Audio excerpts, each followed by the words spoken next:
오늘 본문 말씀에 보시면 창세기 18장 1절로부터 15절 말씀인데 1절에 보면 여호와께서 마므레 상수리 나무들이 있는 곳에서 아브라함에게 나타나시니라 그랬어요.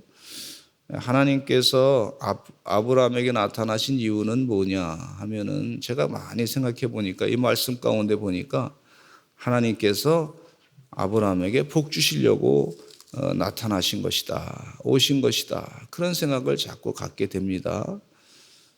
또 사라에게도 나타나신 것을 보면 하나님께서 복을 주시기 위해서 나타나신 것이다.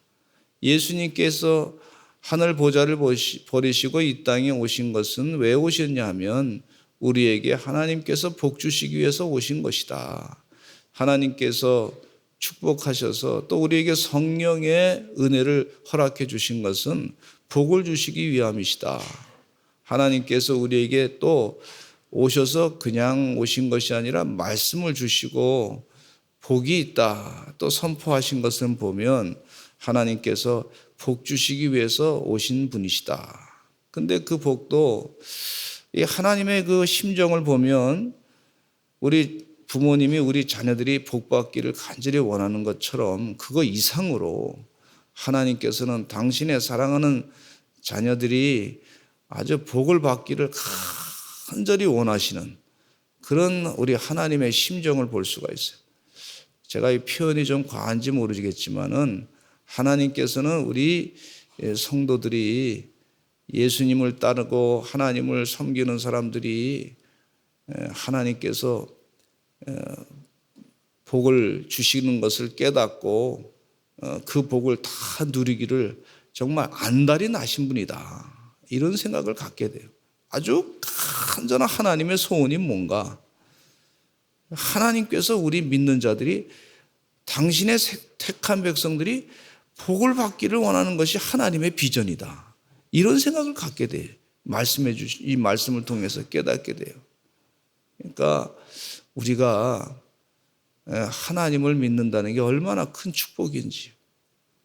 우리 자녀들은 저도 이제 어렸을 때 그냥 자라서 그냥 크는 줄 알았는데 가만히 지금 부모된 입장에서 자녀들을 생각하는 걸 보면 저희 어머니께서 아버지께서 저를 이 땅에서 잘 살기를 바라는 그런 안타까운 마음으로 그렇게 매일매일 신경을 쓰지 않았나, 이제 그런 생각이 철이 나니까 이제 좀 드는 거예요.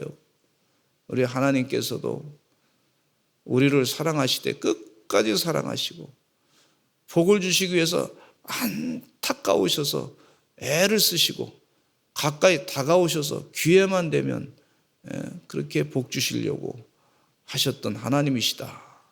그 하나님의 사랑을 생각하면 참 감사한 마음을 갖게 됩니다.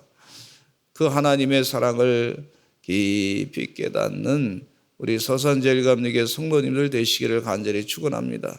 이번 사순절 기간이 또한 되시기를 간절히 축원합니다.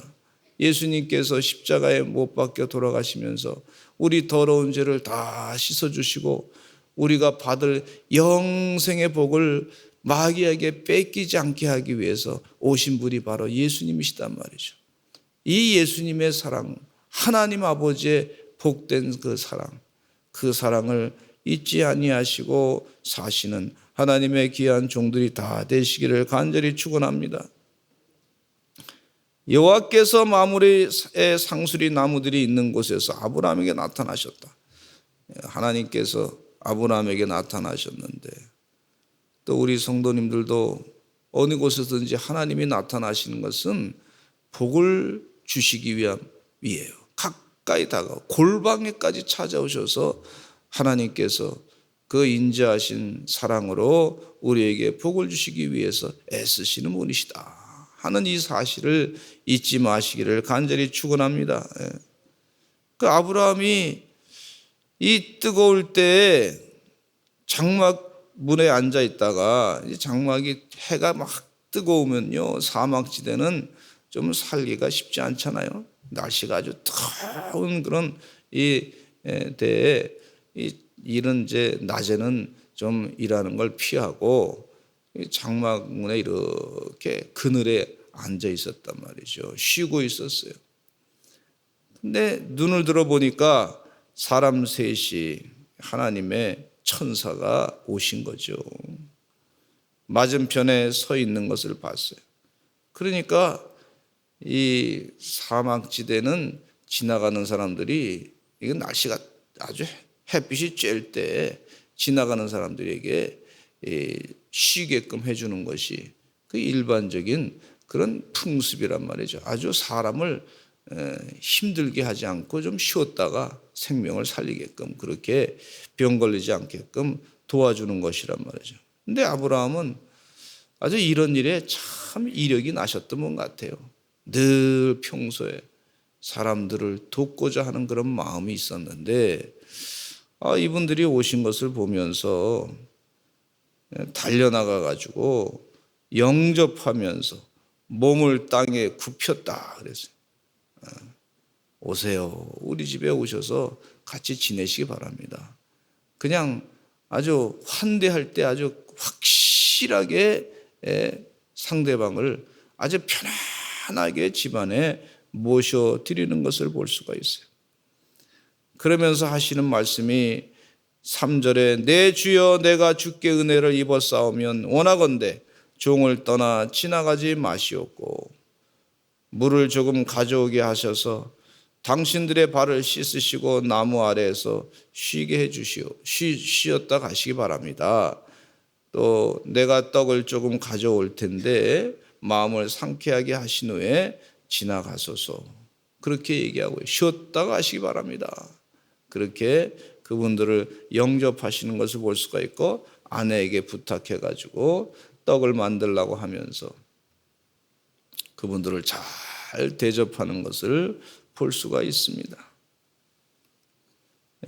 어떤 분의 소설 가운데 지금 제가 다 그것을 기억은 할 수 없지만 그냥 내용 자체가 이런 거예요. 그냥 제가 그렇게 소설을 인용해 가지고 좀 말씀을 드리고자 하는데,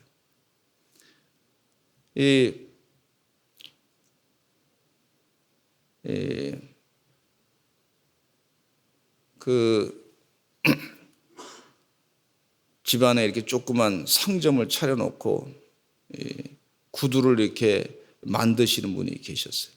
근데 그분이 기도 중에 내일 하나님께서 말씀하시기를, 예수님께서 말씀하시기를 내일 내가 너희 집에 가겠다. 그렇게 이분한테 하나님께서, 예수님께서 기도 중에 말씀하셨어요. 이분이 주님이 오신다 하는 생각을 가지고 이제 마음의 준비를 좀 잘 해놓고, 그리고 주님이 오시면은 뭘 대접을 해야 되겠다 해서 뭐 음식도 좀 준비해 놓고 그러신 것 같아요. 이분이 순수한 마음으로 예수님이 오시는 걸 기다렸는데, 언제 오시나 기다리고 있는데 아침에 이 어떤 어린아이가 오더니 잠깐 좀 추우니까 이 추운 겨울에 좀 쉬었다 갔으면 좋겠다 하면서 어린아이가 자기 가게 문을 두드리는 거예요. 그래서 들어오라 그러고 또 예수님 줄 몫으로 준비한 빵을 하나 주고 먹고 있으라고. 이 아이가 쉬었다가 갔어요. 또 조금 있다 예수님 언제 오시나 기다렸는데 또 어떤 거지 되신 분이, 이 할아버지가 지나가면서 너무 춥고 배가 고파서 왔는데 뭐 먹을 것 좀 있으면 달라고 하니까 이분이 또 준비한 것을 가지고 또 이렇게 드렸어요. 그랬더니 이 거지 할아버지가 잘 먹고 갔습니다. 근데 또 어느 정도 지나고 나 예수님이 언제 오신다 그랬는데 왜 안 오시지? 근데 기다리고 있는데 어떤 아기 엄마가 아기를 안고 그렇게 또 들어오는 거예요.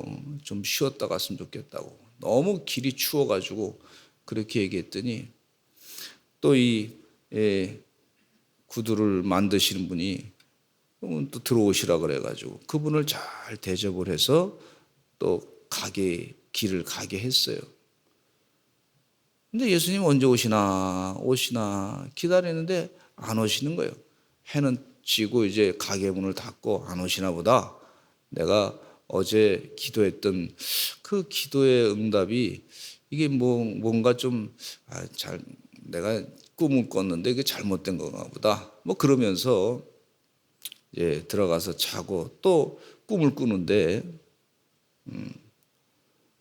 꿈속에서 예수님이 나타나신 거예요. 아니 예수님 오신다 그랬는데 왜 안 오셨습니까? 그렇게 물으니까 내가 오늘 네 집에 3번이나 찾아갔다. 그렇게 얘기한. 갈 때마다 네가 잘 나를 대접해서 고맙다. 예수님의 모습이 아주 어린아이의 불쌍한 어린아이의 모습으로 또 거지 할아버지의 모습으로 또 힘들어하는 아기 엄마의 모습으로 가난한 사람의 모습으로 나타났다. 그런 거예요. 그 예수님을 3번이나 잘 대접을 했다는 거예요. 그렇게 소설이 있어요. 그래서 그 소설을 들으면서 근데 이 성경 말씀에 너희 중에 가장 가난한 자를 대접한 것이 바로 나에게 한 것이다 하는 말씀이 마태복음에 있어요. 이 아브라함은 어려운 사람을 잘 도와주는 그런 일에 힘썼던 사람이에요. 그러다 보니까 부지중에 천사를 대접한 것이고 하나님을 온전히 자신의 집으로 영접하게 된 것을 볼 수가 있어요. 저는 우리 교회 성도님들이 다 이런 분들이라고 생각합니다. 마음이 착하신 분들이야. 교회가 어려울 때 도와주려고 그러고 우리 성도들이 힘들 때 같이 눈물을 흘리면서 기도해주고 그게 다 하나님을 영접하시는 그런 마음을 갖고 사니 이게 복을 안 받으면 안 되겠잖아요. 주의 은혜 가운데 이렇게 환대하는 마음을 가지시고 사시는 여러분 되시기를 간절히 축원합니다. 아브라함이 믿음의 조상으로 되기까지 하나님은 복 주시려고 다가오시고 아브라함은 또 그 믿음을 가지고 하나님의 복을 감당할 수 있는 믿음을 가지고 살고 그렇게 승리한 것을 볼 수가 있습니다. 근데 하나님이 이 아브라함의 환대를 천사들이 아브라함의 환대를 받은 다음에 그냥 가신 것이 아니라 사라가 잉태할 것이다 하고 예언하신 걸 볼 수가 있어요. 9절 말씀인데 같이 읽어보겠습니다. 시작. 그들이 아브라함에게 이르되 내 아내 사라가 어디 있느냐 대답하되 장막에 있나이다. 10절에 시작. 그가 이르시되 내년 이맘때 내가 반드시 내게로 돌아오리니 내 아내 사라에게 아들이 있으리라 하시니 사라가 그 뒤 장막문에서 들었도다. 이 사라에게 반드시 아들이 있을 것이다. 이미 아브라함에게 예언까지 하셨는데 아브라함이 속으로 웃었단 말이죠. 그런데 이번에는 사라가 그 장막 뒤에 있다가 그 소리를 듣고 또 웃었단 말이죠. 그래서 사라가 이 천사로부터 너 웃지 않았느냐? 그랬더니 웃지 않았습니다. 이렇게 또 얘기하는 거예요. 혼날까 봐. 그랬던 것 같아요. 근데 반드시 그 약속이 이루어질 것이다. 그 믿음의 확신을 주시는 걸 볼 수가 있어요. 하나님은 복을 주시겠다. 이 사라를 통해서 아브라함과 사라 사이에 아들을 낳을 것이다. 그것도 100세의 아들을 낳을 것이다. 그렇게 말씀하시고 그 열국의 아버지가 되고 열국의 어머니가 되고 그래서 그 이후로 후손들이 많아질 것이다. 하나님의 축복이 임할 것이다. 이렇게 분명하게 말씀하시는 것을 볼 수가 있어요. 그러면서 하시는 말씀이 이 복을 주시는 것도 사람으로는 할 수 없으되 하나님은 못할 것이 없느니라. 하나님은 복 주시기 위해서 오셨는데 사람으로는 할 수 없어요. 근데 하나님은 분명히 할 수 있는 거예요. 사람으로는 할 수 없으나 하나님은 못하실 못하실 것이 없으신 분이시다 하는 그 분명한 선포를 하시는 것을 볼 수가 있어요. 14절 말씀에 여호와께서 능하지 못한 일이 있겠느냐. 기한이 이를 때 내가 내게로 돌아오리니 사달에게 아들이 있으리라. 90된 할머니에게 경수가 끊어졌는데 하나님이 하시면 될 것이다. 이렇게 말씀하시는 줄로 믿습니다. 주의 은혜 가운데 하나님이 복 주시겠다고 하는 말씀, 약속의 말씀 한 번 말씀하시고 끝나신 것이 아니고 두 번 또 사라에게 또 말씀하시고 아브라함에게 또 말씀하시고 또 그 일을 이루시는 분은 하나님이신 것을 볼 수가 있어요. 말씀하시고 약속하시고 일을 이루시는 분이 바로 하나님이시에요. 주의 은혜 가운데 이번 사순절 기간을 통해서 하나님의 축복을 많이 받으시는 우리 귀한 성도님 되시기를 간절히 축원합니다. 복의 근원의 삶을 사시기를 간절히 축원합니다. 하나님이 말씀하실 때 그런 일이 이루어질까? 아브라함도 웃었어요. 믿음의 조상 아브라함. 사라도 웃었어요. 그런 일이 이루어질까? 그게 우리 인간의 나약한 모습입니다. 근데 하나님이 하시는 말씀은 아니야. 내가 약속한 건 반드시 이루어져. 그건 믿음으로 받아들여. 내가 복 주려고 작정했어. 너희가 복 받기를 간절히 원하는 게 내 비전이야. 내 삶의 비전. 내가 안달이 났어. 너가 복 받으면 내 원이 없겠어. 우리 부모님들이 우리 자녀가 복 받고 잘 됐으면 내 원이 없겠어. 이러신 분들이 계시더라고요. 하나님은 더 하시더라고요. 오늘 말씀에 성경 보면 하나님이 복 주시려고 작정하셨어요. 여러분, 이 하나님의 복이 은혜 가운데 넘치시고 사시기를 간절히 축원합니다. 하나님께서 복 받는 방법은 많이 가르쳐 줬어요. 성경 말씀. 그 말씀대로 이 마귀 사탄을 물리치시고 하나님의 축복 가운데 사시는 여러분 되시기를 간절히 축원합니다. 우리 다 같이 주여 많이 하시고 통성으로 기도하겠습니다. 하나님, 이번 사순절 기간을 통해서 하나님께서 주시고자 하시는 모든 복을 다 감당케 해주시고 또 우리가 하나님 앞에 바로 서서 주의 뜻대로 하나님의 복을 감당할 수 있는 믿음의 사람 되게 해주시옵소서. 오늘 이 시간 또 기도하실 때 아프신 분들 위해서 기도하시고 암으로 투병 생활 중에 계신 분들 다 이겨내게 하여 주시고 우리 김현순 권사님 또 이상학 성도님 또 주의 은혜 가운데 다 이겨내게 하시고 이해찬 권사님 다 승리하게 될 줄로 믿습니다. 모든 병만은 코로나 바이러스도 다 물러갈 줄로 믿습니다. 우리 다 같이 주여 많이 하시고 통성으로 기도하겠습니다. 주여